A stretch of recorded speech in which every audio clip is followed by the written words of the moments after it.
Hey friends, Mark Holmes here, and as always, thank you guys for watching, commenting, and subscribing to the Joe Blue Sports Report.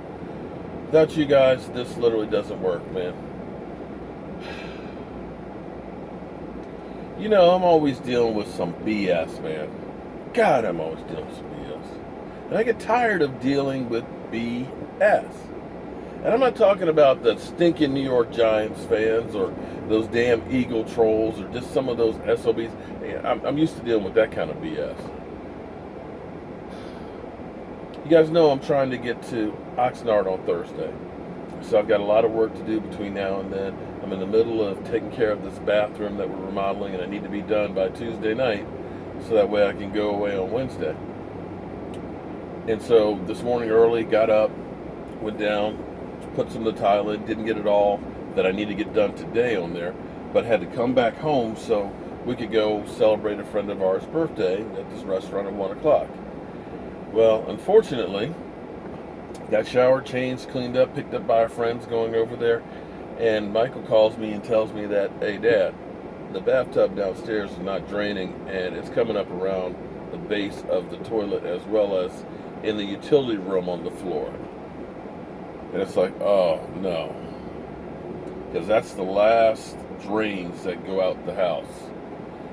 So that means somewhere between the street and my house, it's clogged up. So now I got to deal with that BS. So I'm headed down to run a snake. And unfortunately, when you've got things to do, it don't mean anything to everybody else because stop and go traffic here on 95. So I made to have to go back and forth. Messed up the party for a friend. And then I'm about to take the snake back, which means I'm going to fight this traffic back and then go back and lay some more tile tonight. So it is what it is, but you take it as it comes. But speaking of BS, the whole Twitter thing with Dez Bryant, Stephen Jones, and Sirius Radio just got ugly. And this is where it really pisses me off because the media is not held accountable for their actions. And a lot of times people have gone after Dez Bryant and really screwed him up.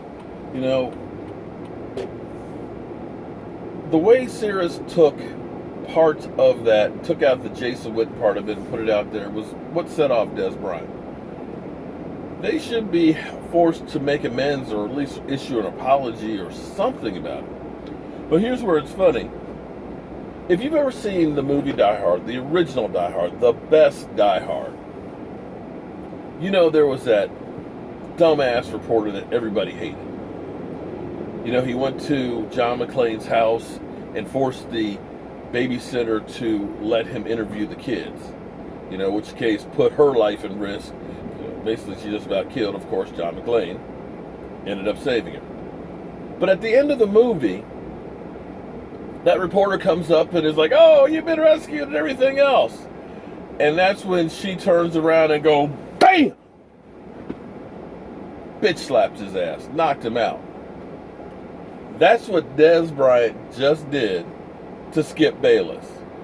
And in the same way you felt really good about seeing her knock the crap out of that reporter, I feel good about seeing Dez Bryant hitting Skip Bayless. Skip Bayless he claims to be a Cowboy fan, but I gotta tell you, if there's anybody that's a bandwagon fan, it's Skip Bayless. But he basically said, Skip Bayless, shut up about the whole criticism about this whole beef or not beef between the Cowboys and Dez. And I have to applaud that. So yeah, there's that. Now, apparently, Antonio Brown is trying to get Dez to want to come to Pittsburgh. Now, I'm wondering if Pittsburgh wants him to come to Pittsburgh or if that's just Antonio Brown. So we'll have to wait and see how that goes. But some news on Kevon Frazier. They're awaiting tests. Hopefully, they'll have him tomorrow and know the final outcome. And they're hoping that he'll be able to start practicing on Tuesday. So that would be fantastic news to get. So thoughts, prayers, and everything else for him. Hopefully he gets back on the field and things.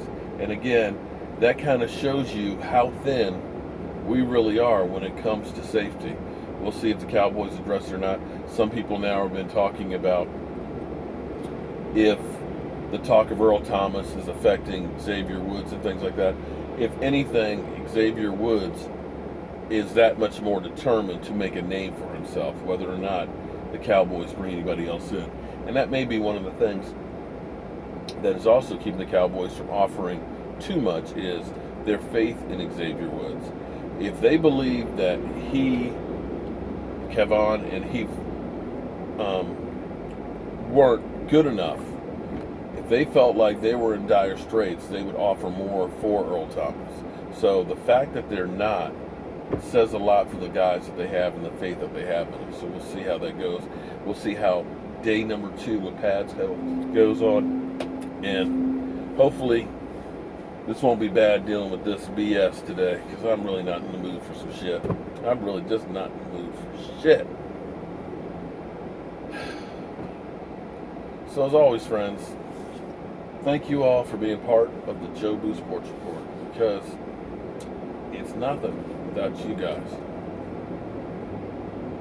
And I'll see you all soon.